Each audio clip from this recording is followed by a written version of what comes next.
Sa aga katambayan, ito yung unang-una mo madadatnan sa ating manukan. So ano ka, salubungin ka ng mga alaga mo. Isa po sa mga problema po na ating naranasan po dito sa ating manukan ngayon ay yung pagpasok talaga ng aso. Kailangan talaga natin ito solusyonan. Nagawan ko na po ng paraan, nilagyan ko po ng alambre na may matatalim po, gaya po yan pero wala pa rin, pumapasok pa rin yung aso at kinakain yung ating mga itlog ng ating mga alaga. So sayang po, nung nakarang araw nasa 15 po na itlog yung kinain. Nanghinayang po ako kasi pwede na po yan malimliman ng ating mga alaga, kaya dito natin nilagay yung iba pero sa ngayon ang gagawin natin ay yung pagtakip ng maayos doon sa labas. Tatakpan natin ng mga kahoy doon sa labas para hindi makapasok yung aso. Sayang yung mga itlog po, maaari pa pong mapisa. Yung ating mga alagang manok nasa 50% na po yung nangingitlog. At yung gagawin na lang po muna natin ay yung pagpapalimlim sa kanila. At ang nangyayari din po sa ating paitlogan, sinisira din po ng aso. Isa din po yung ating pagkain ng ating mga alagang manok na feeds ay kinakain ng aso. So ang ginawa ko po dito para hindi po mayabo,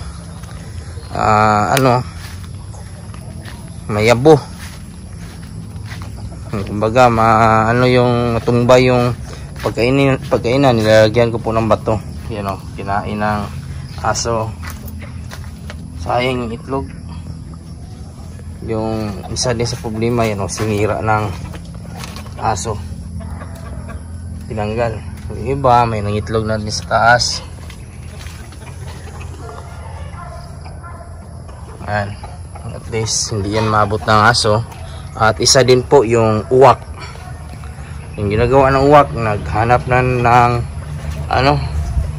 itlog. Baka kung sakali masanay sila sa pagkain ng itlog, yung uwak ay yan din po ang magiging problema natin, kasi dito sa probinsya uwak talaga yung problema din po. Kung ipapasama nyo po yung sisiw sa mga inahin dito, sigurado maubos po yan ng uwak, kakainin po yan nila. Kaya kailangan na kulungan po dito talaga. Kung tayo po ay magpaparami ng sisiw dito natin nilalagay. Yan natin nilalagay para hindi ma-disgusya ng uwak at safe yung ating mga alagang sisiw. At harangan din po natin yan ng tawag nito net na galing sa ating kabilang manukan, para sa ganon yung uwak hindi po makapasok basta-basta o harangan natin yung bawat gilid ng ating patulugan. So, yan yung ating gagawin para at least makakapagparami tayo. Mahirap na po na sa itlog pa lang kinakain na po ng uwak at saka aso. Lalo na po na yung ating pabo din po nangangasta na. Maaari na din po yan mangitlog yung ating inahin. Nangangasta na din po yung ating mga alaga. Ang kagandahan din po talaga sa may malaking area ay hindi ka po mahirapan na maglinis po, kasi nga hindi po masyadong, o kumbaga hindi po babaho agad. Sa lawak ng ating area hindi tayo mahirapan, hindi na kailangan maglinis. Ang atin dito pakain at saka pagpalit ng tubig sa ating mga alaga sa kanilang painuman. Punong dati dito lang itlog yung iba nating manok, ngayon po ay nasa na talaga, paitlogan. May isa kita nyo po, mga galos po. So dito talaga nangitlog yung ibang manok yung isa nating manok. Napakalaking tulong po talaga na may paitlogan yung ating manok para doon na sila mangitlog. Pero ito hindi to talaga bagay dito kasi nga naulanan. So itatry natin na takipan po ng tarpaulin dyan para sa ganun ay dyan sa mangitlog. At sa mga kaibigan natin na gusto po talaga makatikim po ng pinakamasarap na karne ng manok, ay dapat talaga ay magpares po kayo ng pinakamasarap na karne sa buong mundo, yung ating breast chicken. Sa atin naman, yung pinakamasarap po na manok ay yung ating mga darag. So wala pa tayong darag dito. Kung gusto po natin na makakuha po ng pinakamasarap na karne ng manok talaga, itatry po natin na parisan yung ating breast ng darag. So maghanap po tayo dito sa Glan Sarangani. Sigurado marami po dito kasi may mga nakita nga ako sa poblasyon na may mga darag, pinapakawalan lang. So try po natin na bumili po ng pang kilo lang, kumbaga per kilo na darag. Yung kanyang ano talaga, yung kanyang kulay ay parang ganyan, no? Yung kanyang leg, yan yung kulay ng darag yung sa leg. At yan, maghanap po tayo ng mga darag na inahin po dito para mas lalong sumarap yung ating manok. Kung bibili ka po kasi ng darag sa online, mahal. Ang darag galing po yan Iloilo. So kahit galing Iloilo, meron na po yan dito sa mga probinsya, sa Glan. Mga bukid-bukid, madami tayong nakikita. Yan, no?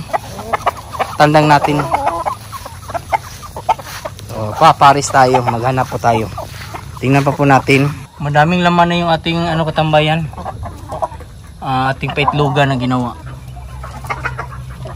Wala pa yung isa dito.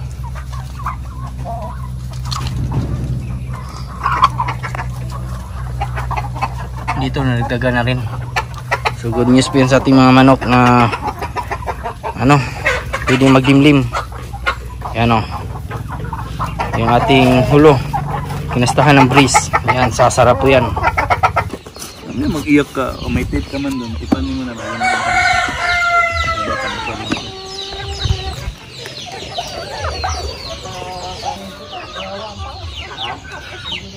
Dito natin dinala sa poblasyon yung ating lungtaw katambayan kasi yung isa nating lungtaw na lalaki ay may may sipon. At yan, may sumabog na gulong doon, no? Yan. At mabantayan din po natin. Baka dito din natin palakihin. Dalawa lang naman yung ating nabili po na lungtaw, Paris. Dito natin papalakihin. Baka mawala doon sa ating manukan. Sayang. Mahal pa naman yung ating bili. Sa mga hindi nakakalam po, yung lungtaw po ang binabasihan po sa presyo ay yung laki ng paa. Pag malaki yung paa, mas mahal. Mas pwede kang magtaas ng presyo. Yan yung binigay sa atin ni Uncle Peter po, Sir Peter, sa kanyang mga lungtaw doon. May mga mas matatangkad nito, ngunit hindi po masyadong kalakihan yung paa, kaya yung ibinigay niya sa atin yung special po, yung pang materialis talaga.